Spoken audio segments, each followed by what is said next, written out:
According to President William Ruto, the price he paid for his trip to the US was far lower than what he would have paid if he had taken a Kenya Airways aircraft.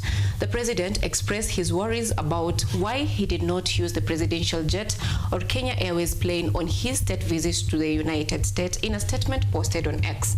Listen in. A single trip from Nairobi to Atlanta costed taxpayers approximately 98 million shillings. The cost sparked reactions from different leaders, with Kenyans also showing their disappointment for the amount of money that was used just for a flight. No, we will not wait because by the time the luggage... However, President William Ruto has come out to defend himself from the critics, saying that the flight was the cheapest option. Ruto said that it was ridiculous that people were bringing up the story that the jet was rented for 200 million shillings for 5 days. Use of $1.5 million for this particular trip.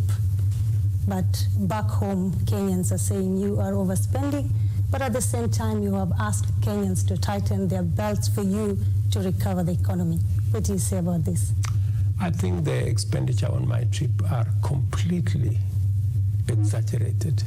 They are actually bordering on the ridiculous.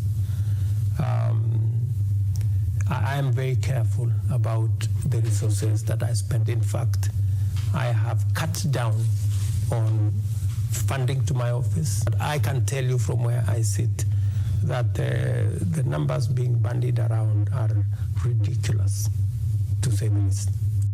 Despite him rejecting the claims, President William Ruto did not disclose the amount of public funds utilized to pay for the trip. At first, the State House claimed that Ruto and his delegation were unable to utilize the presidential jet because it would have required 5 stops for refueling. Following the disclosure of the expensive trip, there was a public outcry in Kenya. People criticized Ruto for telling other public servants to live within their means when he was spending a lot of money touring the United States.